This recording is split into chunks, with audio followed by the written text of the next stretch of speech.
Um, all right, everyone, welcome back to the Journey with Jen Poulson podcast.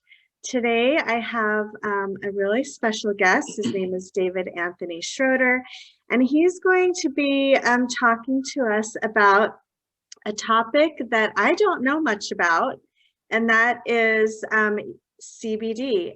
And David is just a survivor of chronic pain, and now he helps people overcome chronic pain by understanding CBD. And David, you've written a book, right? Yes, yes. It's Well, welcome to the podcast. 7 ways to manage pain with CBD.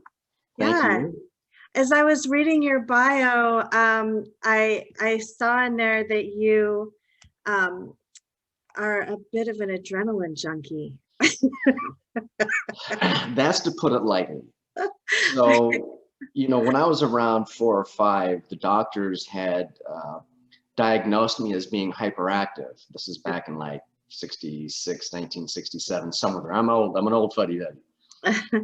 But back then they didn't have the ADHD classification. Right. But I was very hyper. I mean, I had tanks of gas that just seemed to come from nowhere, and I just bounce off the wall. That was me. So, and being an adrenaline junkie is, it's finding extreme ways to get rid of all of this energy. Not that I want to, right? So back in the day, back in the 70s, we didn't have a lot of things we could do, but BMX biking was big back then. Right. Today, you have all the acrobatics and the people flipping on their bikes and twisting and spinning and doing all these things. All we had were like little jumps that we would fly off the jump and land and do crazy things. So we didn't have the stuff we have today, but I've lost a few wheels going off of jumps. I've crashed many times. Back then we didn't have helmets for bicycles. And, as I got older, that wasn't enough. Skateboarding downhill wasn't enough. And we used to do slalom rides. And of course, we didn't wear helmets. I've crashed many times at high speeds, probably like 30, 40 miles an hour. But when you take one of those tumbles, it hurts. Right. And fortunately, I've never broken a bone, but I have suffered many injuries. Then, in my mid-teens, I got into martial arts. Then I got into mountain biking. I got into hiking, skiing, and other things. Anything that, somebody would throw at me and say, hey, let's go do this. And I'm like, okay, because I had nonstop energy. Like you just had to get all this energy out? I had to get the energy out because I couldn't sit still. I could sit, if it was a really good movie, I could sit and watch the movie. But back in the day, I would still pick up things and I'd play with them, watching with the movie. I had to do stuff. Right. And so as I got old, my first injury was at the age of 7. Now, back in the day, in the 70s, we had what were called banana bikes, right? So there was a high handlebars. I remember those. Okay, yeah, okay. So we had the big, long banana seat and the gear shift in the middle. And so I'm 7. I'm actually in my first foster home. I'm riding down the hill and I'm going probably 15, 20, 25 miles an hour. And I see a rock, I'm like, oh yeah, let's hit the rock. First mistake was let's hit the rock. I hit that rock and I flew and I injured my shoulder. Right. And so I didn't, back then doctors still came to the house. They didn't take me to the doctor. Doctors still came and visit us. So a doctor came, he checked me out. I didn't have any broken bones. He thought I might have torn something. He gave me these weird straps to strap over my shoulder to hold it down. A lot of good that did. And so over my life, my shoulder has plagued me with pain and with problems and with clicking.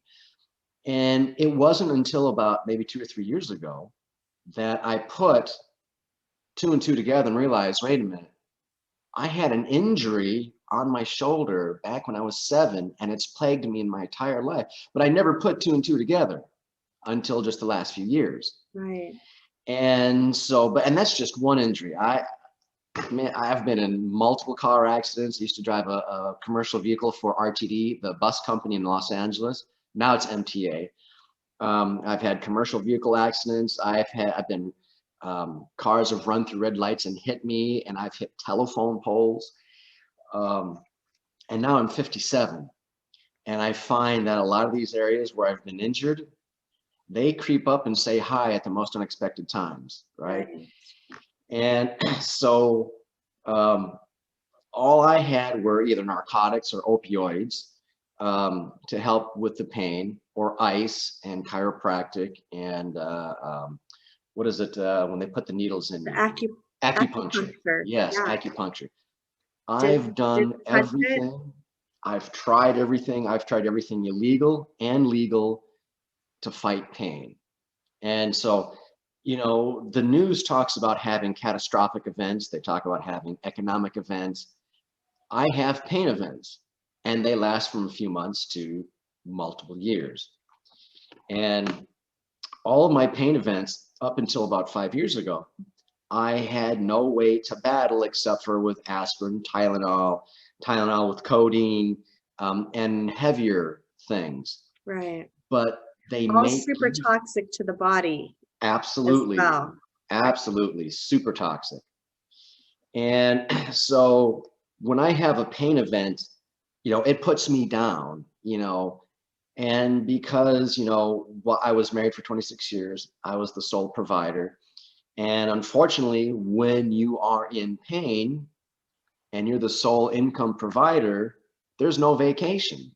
You work whether you're in pain or not.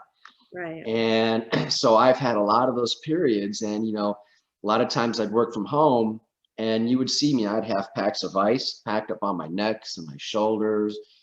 And, you know, I would be Mr. Robot, you know, because just so much pain. I am super curious, what line of work did you end up going into? Advertising and marketing. Okay. Which keeps my life in front of a computer screen. Right. Because it's all, I started a web company back in '95. And that alone, you know, this mouse is responsible for a lot of injuries and repetitive injuries. Yeah. And I've suffered with those injuries. And it was about 5 years ago, I was in a pain event, you know, I was Mr. Robot. And I knew a lot of people in the cannabis industry in Los Angeles because I lived there at the time. I'd lived there all my life. And, you know, I knew a lot of manufacturers that manufactured cannabis products, edibles, and CBD products. Well, an acquaintance offered me a Cbd Paint Stick. And I looked at it, and I'm like, okay, yeah, this is just as like Ben Gay or something, right? This is going to work for 5 minutes, and then I'm going to have to use it again and again. Right. And to my surprise, you know, I laughed. I thought it was a joke. And I rubbed it on. And Jen, I kid you not, within 15 minutes, you know, I was probably on the scale of 1 to 10 at about a 9, you know, and I was down to about an 8 and then down to a 7. This is like in the first 15 minutes. So it was a powerful stick that he made, his pain stick, his CBD Paint Stick. And so within 30 minutes, instead of being like this, I was still in pain, but I could actually turn my head. And that was, you know, I wasn't laughing anymore. I like, okay, tell me more. What is this? He told me what he could. And that began a new journey for me. You know, as you know, you can see the guitars in the back. You know, I've played guitar most of my life. I've taught guitar. I've taught music theory. I've had six years of music school. And I love to teach. When that happened to me, that changed everything. You know, some people say that was a game changer. No, that was a life changer. Right. And so my life went from going this way to just being, you know, doing my life to going this way now and teaching people about how to use CBD or cannabis as medicine to fight pain. Now, CBD is not the panacea everybody thinks it is. You know, this for anxiety, for seizures, for epilepsy, for Parkinson's, for anxiety, for all of these issues. Yeah, I can't speak to that. there's Go a ahead. lot of companies out there that make a lot of claims about CBD, like you Yes. were just saying. Yes. So you're, in your experience, you're not sure that it helps with all of that? Well, because I don't struggle with those issues, I haven't tried to repair those issues. Okay. But with pain, you know, I'm in a pain event now that I've had for, I don't know, probably about 4 months with my shoulder, of all things.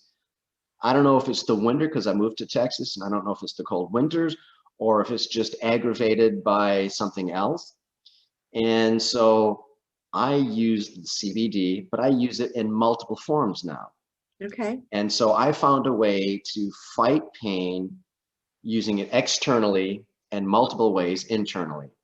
So you can take it as CBD oil and swallow it, or you can put it under your tongue and let it soak up through the blood membranes underneath your tongue to Right. get in there and to fight that pain. So I kind of use a dual, you know, like, you know, they talk about being in a war, and if you want to fight a two-front war so that you can really beat back the enemy, essentially that's what I'm doing, is I'm fighting a war from different angles, externally and internally.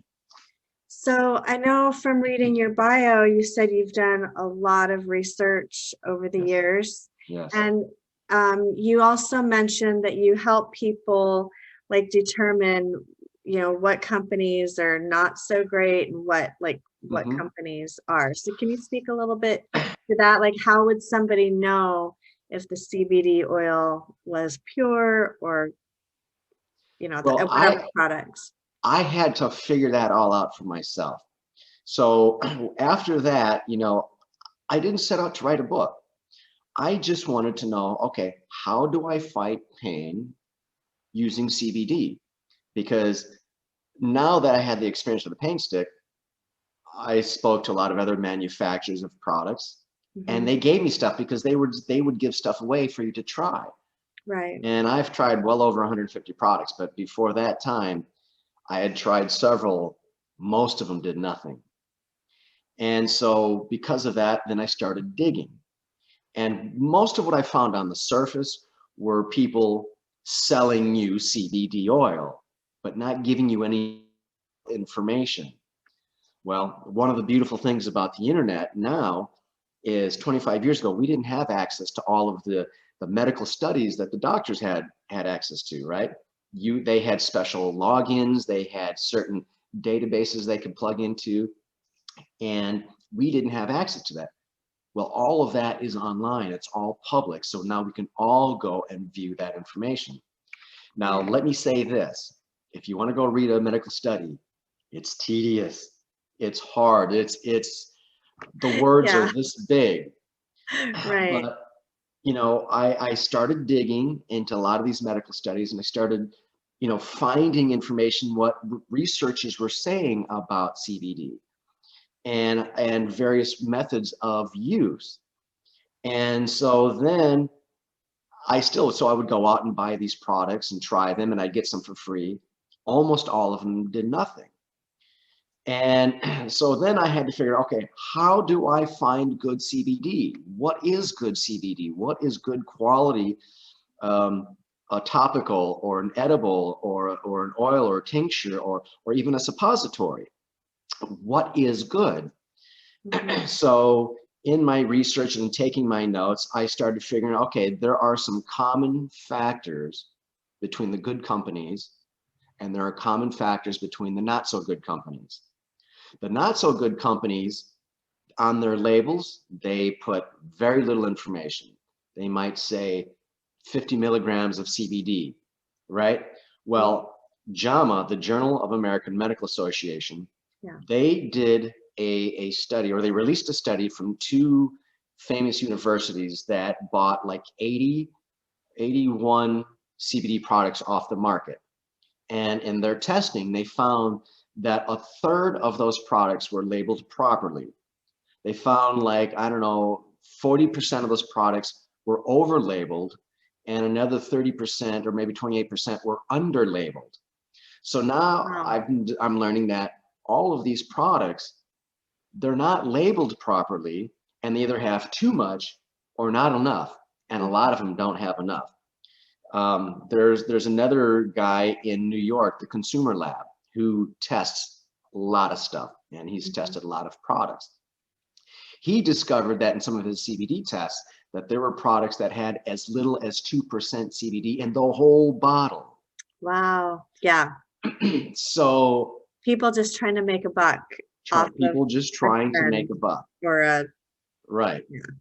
So not that it's a trend, but yeah. So in my research, I just started discovering, okay, so the real guys, they put all the good information on their labels. They put all of the good information on their website. And then they also have what are called COAs, or a certificate of analysis, which means that that manufacturer took that CBD product, sent it to a third-party company who tested it, verified what was in it, and then gave them a test result, which is called the certificate of analysis, or a COA. Cool. Yeah. The real guys will put that on their website.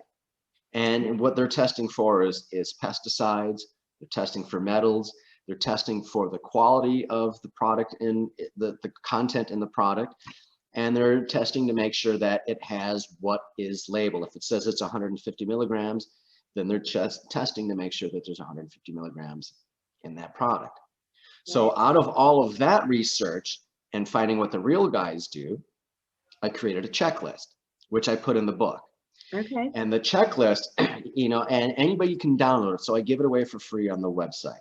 I give them an article, 6 reasons why CBD does not work. And then they can figure out where in that scope of things they are. And then they can make adjustments to find relief from their pain. And then with that, I give them the checklist, and the checklist covers the product and the label. It covers the website and what they should find on the website, and what they should find on their certificate of analysis. And so I have got the testing broken down in the back of the book so they can actually read. It's that chapter is not as bad as reading a medical study, but it's a little bit of technical stuff. But if you can fumble through it, you will have a good understanding of what to look for. So in that checklist, I cover those 3 areas. And then they can go to the website and download it for free. And they get it, they can print it out, and every time they go to buy, they can say, okay, needs to have, okay, they don't have that, okay, next customer, that next sounds client. super helpful. Yeah. So that kind of came out of my research and my study. And then the world is all gaga about oil, but oil isn't the only way. Right. You know, now for my fiance, so I asked a young lady to marry me on Christmas Day. She said yes. She does struggle with PMS, and so I give her CBD for that, and it works really well. Well, it turns out there are now a couple manufacturers that make suppositories for females. And so, I mean, there are that struggle with PMS? For PMS. Oh, yeah, because in your intestines and in the female, the vagina, there are a lot of CBD or CB1 and CB2 receptors, which means when CBD is introduced into the body, like, you know, the doctor who wrote the forward for my book calls them like antenna. And so it's like a radio antenna. So when CBD and cannabis is in the area, it's drawn to that receptor like a radio wave to an antenna. And so it impacts the body. And so now your brain and my brain, we have a science lab inside there, right? And we have the best scientists in the world inside our brain. And their sole function is to monitor you every minute of every day that you're alive. It's like when you're about to go to bed, what does it do? It releases serotonin. When you're out there running and you get that runner's high, and you know it's releasing endorphins. You know, it's releasing, your brain is releasing all of these chemicals. Right. Well, it just so happens that, you know, we have what's called the endocannabinoid system, right? And so that regulates everything in your body. When you get sick, when you're well, when you're happy, it regulates everything, called homeostasis, right? And so the brain releases these cannabinoids into your body, and so they have chemical reactions to help heal your body or to maintain your body. Well, there are 2 plants that grow on the face of this planet that have about 100 plus similar chemical compounds that the scientists in your brain release, called cannabinoids. And I'm sure you know the big one, THC, Right. found in cannabis, right? That's the female plant. So researchers say that the one cannabinoid in our body called anandamide, they call it the bliss molecule. It's when you win the lottery and what happens? Yes, oh my God, you've got that excitement. Well, anandamide and THC are they're identical, except for anandamide doesn't have the part of the molecule that releases the euphoria, but THC does. Now, hemp is the male plant, which is strong with CBD. So cannabis, THC, hemp, CBD. Now, there is CBD in the cannabis plant, not as much. So when you manufacture those, you grab those plants and you grow those plants and you grab those chemicals of those plants, you introduce them into the body. Well, what happens? They're similar to the cannabinoids or cannabinoids that your brain releases through your body, and they cause reactions. So now everybody knows when you use cannabis, you're like, hey, but when you use CBD, you still have the hey, but you don't have the, right? You've got the, oh, wow, I can move, like my shoulders, but because I've put on a topical and I've already taken some CBD, and I use nano CBD, which means the particles are much smaller. And so it impacts my body. And I even use my checklist when I'm looking at people's products to make sure that I don't skip over something. Right. So it's amazing that on the earth, there are 2 plants that have similar chemical compounds to what the scientists in our science lab in the back of our brain releases in our body for the endocannabinoid system. I know that's a big mumbo jumbo talk. Well, for all of our sciencey listeners, they will love that. But right. I'm just trying to hang on to grasp the, right. I'm just trying to, I'm soaking it in.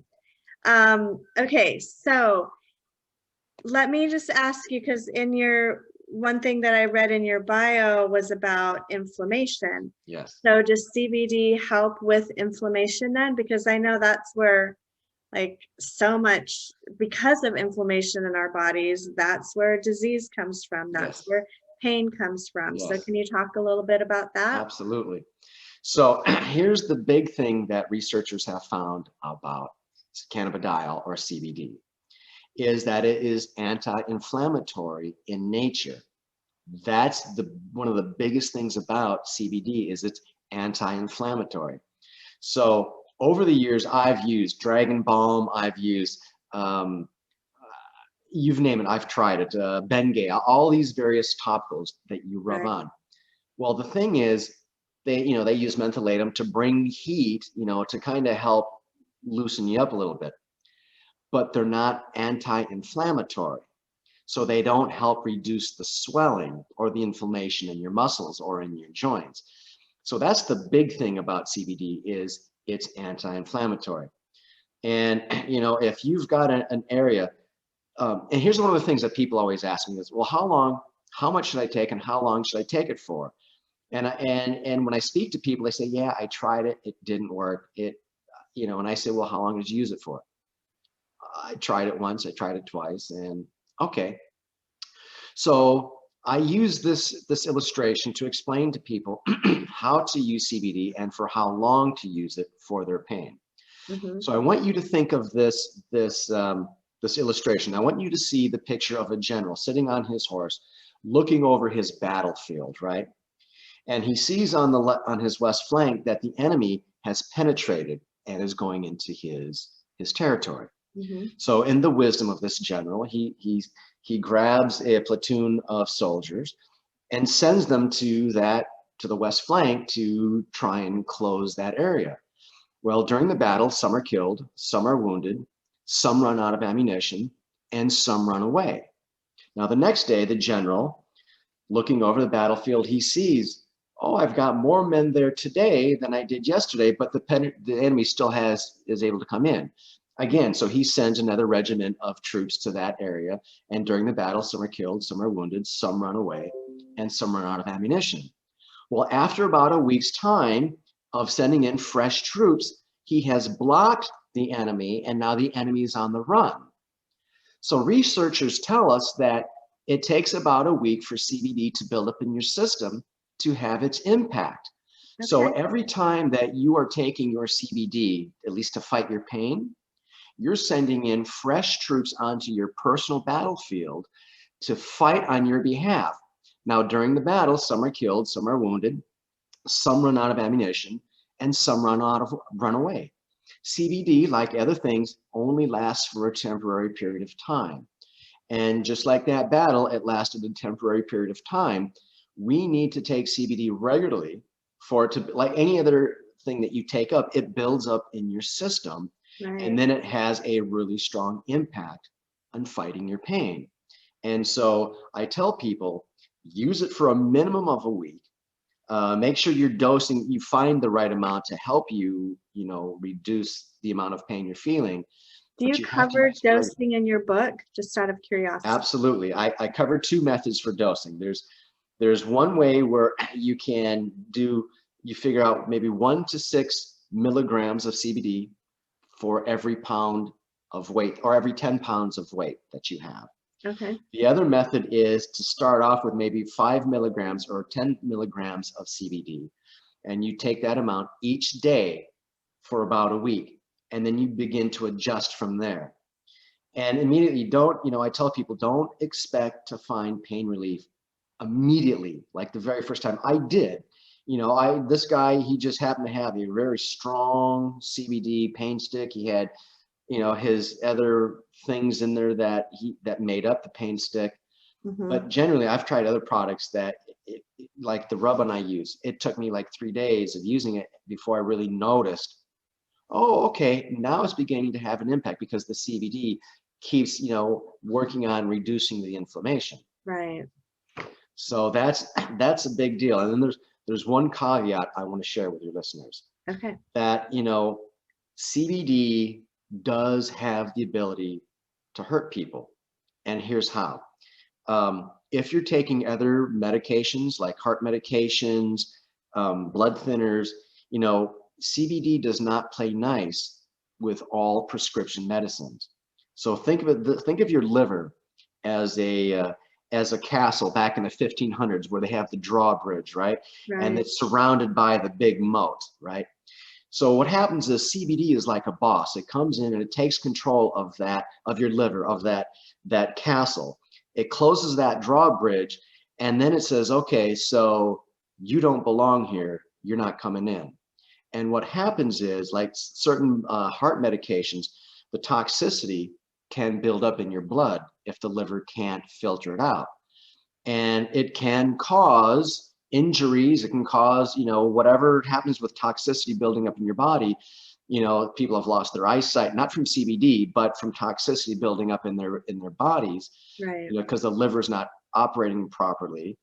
And so I used to say, go speak to your doctor. Not anymore. Don't go talk to your doctor. Go speak to a doctor who also understands cannabis and knows the interactions between cannabis and CBD and other medications.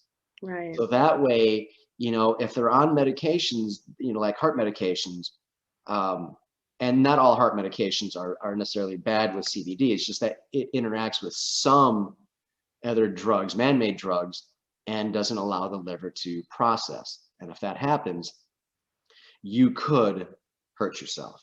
Yeah. Thank you for that information. I think that's good. And I think that's just wise to think about anytime you start taking anything. Yes. And I'm all for like all natural things. I'm not a big, if I can avoid medications, then I'm going to do it, Yeah. So, so I think that, for those that are on medications, definitely, and some people really want to move towards more natural ways of Right. healing the body and supporting the body. So yeah, just be mindful Right. of what you And do. and there are some studies, and I have one published in my book, that there are people who have cut their opioid use from starting to take CBD now, and they're doing it with with doctors because it wasn't part of a study. But Right. during some of these studies, they're finding that people who are using narcotics and opioids to fight their chronic pain, that using CBD and cannabis or a combination together really impacts their pain. And were some who actually stopped using the opioids altogether. There are some who stopped using it up to like only maybe using 25%. Wow. So it is cannabis and CBD is a powerful medicine for people. It really impacts their body in great ways, so it's definitely worth looking into. I think I'm glad you said that about the opioid use. I mean, that's something that I think probably every single one of us listening to this podcast knows somebody that has Yes, struggled with opioid yes, addiction, and um, it's just, and the effects of it, to yeah, themselves, to their families, relationships, work, like it's a huge problem in our country, yes. and I know, like, what's the statistic of people that suffer from chronic pain? I know Well, the that you, CDC says that in their studies, they found that there's about 50 million people that live with chronic pain mhm, and approximately 20 million people that live with high impact chronic pain. So there are four types of pain. There's acute pain, which maybe you're riding a skateboard down the street, you hit a rock and you fall, or you're in a car accident and break a bone, right? That's acute pain. It comes on suddenly, and generally acute pain lasts from anywhere from 6 to 12 weeks, and your body recovers and gets over it. right, Then you have chronic pain, which lasts for months up to years, but you're still able to function. High impact chronic pain is a pain where it impacts your life in such a way that you can't necessarily participate in everyday activities because you have to sit, you have to, excuse me, you have to lay, your impact with pain in such a way you just, you don't want to participate with life. right. And then there's a fourth pain called CRPS, or chronic regional pain syndrome. And basically, this is one of those that they're having a hard time figuring out. CRPS is a pain that comes from, many times someone will have an injury, they'll recover from that injury, but then that injury spawns an additional injury, and they can't figure out why. But sometimes what happens is people end up losing a limb for no reason at all. And now you and I were used to the pain scale saying on a scale of 1 to 10. Right. Back in the 70s, Dr. McGill came up with his own pain scale. He did a big study and found out, on a scale of 1 to 50, where people lay. Well, childbirth is about a 35 on that Oh, pain scale, right? I've done that. I did birth one of my children without medicine. Oh no, my goodness. And was it only 35? Are you sure? Well, that's what the average is. So CRPS is about a 35 to a 45. Oh gosh. And you know what, that may be with pain meds being on a 35 for Wow. childbirth. So CRPS goes up on the scale up to about a 45. And so there are people that have gone as far as amputating a limb. If the limb dies, they lose the limb. Some have gone as far as actually amputating the limb to eliminate the pain because there just was no way to get over it. And unfortunately, there are some who have taken their life because of CRPS, Yeah. which is sad. But it's a pain it's a chronic pain. And you can think of it this way. We've seen baseball players. After the game, you know, what do? They come into the locker room, they've got this great big 3-gallon bucket and it's filled with ice, and they put their arm in it and they soak the shoulder in their arm to reduce the inflammation, right? So let's flip that script. A person with CRPS takes that same limb, except instead of there's ice being in that bucket, it's got gasoline in it. The gasoline is lit, your arm, your whole limb is submerged, and you live that way. There is no way to get out of that. Wow. Some people have overcome, but generally what happens is we learn to survive with pain, we live with pain, and then we just go on, and we have a high threshold for dealing with our pain. But, you know, pain wipes us out, it wears you down, it makes it difficult to participate in life. Right. And I am fortunate that I am a chronic pain survivor. I've suffered with high impact chronic pain a few times. I've not achieved CRPS, thank God. Right. You know, and my heart bleeds for those that have that. But I know several who use CBD and cannabis, you know, to fight that pain. Right. You know, so, and when I say using both, right? So think of CBD as a Molotov cocktail, right? And it impacts our pain. You take that, you light that thing, it's a little bottle of gas, you throw it, and it's on fire until the gas burns up, right? You throw it, it lands, poof. But Right. now, if you find CBD oil that's got some THC in it, well, think of THC as a stick of dynamite. What happens if you take that stick of dynamite and marry it to that Molotov cocktail? Now you've got something explosively powerful. Right. And so that's called the Entourage Effect. They discovered that, I don't know, like 20 years ago, doctors discovered that, that the mixing of cannabinoids and other things has a very synergistic impact on the body. But if you have, like, let's say you have 1 drop of CBD to 1 drop of THC, that's a 1-to-1. That's a powerful combination. That might be too much for people. Right. You might have 20 drops of CBD to 1 drop of THC, which means you have more CBD than THC, but you still have some THC in there, you know, giving that explosive effect with the two working together. Right. Okay. And so there is CBD out there with THC in there, which, you know, I am 100% for. And it's not like you take your CBD drops with THC and then you're like, hey, man, this is right. It's not that. You're not getting high. You're not taking enough. What's happening is you've got 2 chemical compounds working together, working on the battle, on your battlefield, Inflammation. fighting those are your troops. And now you've put in your super troops, is what I call them. Right. You know. Wow. This has been such an interesting conversation. I really appreciate you coming and sharing all of this information. A lot of it was brand new to me, so thank you.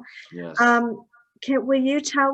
We'll put the link to your website and where people can purchase your book, but in the notes. But you want me to tell them? Well, yeah, go ahead and just share with us where they can find you. So my website is the CBD writer, like a writer, right? The cbdwriter.com. And they can go to the website. They can actually download the 6 reasons why CBD doesn't work and get the free checklist. Nothing's for sale. I don't sell CBD, at least not yet. I don't sell CBD. I'm more about educating and teaching people how to use it because I figured out how to use it. Right. And so they can get that for free. They can also buy the book on barnesandnoble.com, walmart.com, and amazon.com. And of course, they can buy it on my website as well. Right. What's the name of the book again, just so we remind people? It's 7 Ways to Manage Pain with CBD. Awesome. And I wish I had thought to send you one beforehand, but my apologies. Life has been so hectic that, no worries. I'll be excited to read it. So, and I'm just going to, because I work so much with people on an emotional level, I'm just going to put a little plug in to those who are struggling with pain. Like, a lot of times there can be emotional roots to pain. Yes. And so, you know, More than you know. So we didn't get into that discussion at all, but that's one thing that in my coaching that I support people with. And if it's something that I feel is, you know, out of my skill range, then I have, you know, there's some other options Right. you can look at. But over the years, I mean, I've been coaching people with the type of work that I do, the energy coaching, mindset, subconscious, emotional release work, all of that for over 11 years. And I've seen so many physical improvements because releasing all of the pain, those deeper, when you release the emotional pain, a lot of times the body can start to heal and feel better, because a lot of times our physical pain is trying to get our attention. You know, what is it that we need to look at? What is wrong? Yeah.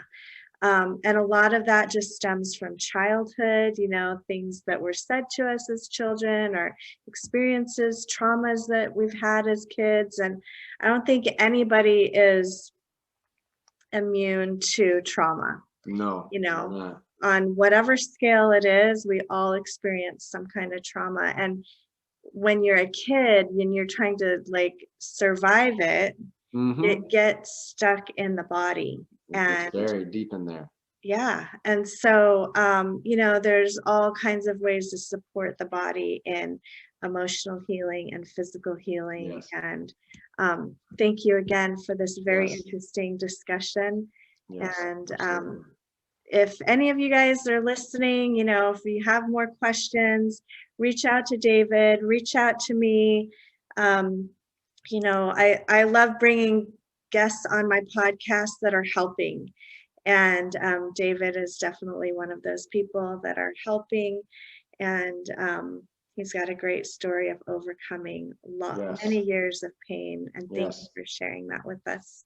Absolutely. And, thank you for having me. You're welcome. Thanks for being here, everyone. And we'll look forward to talking to you next time. Take care.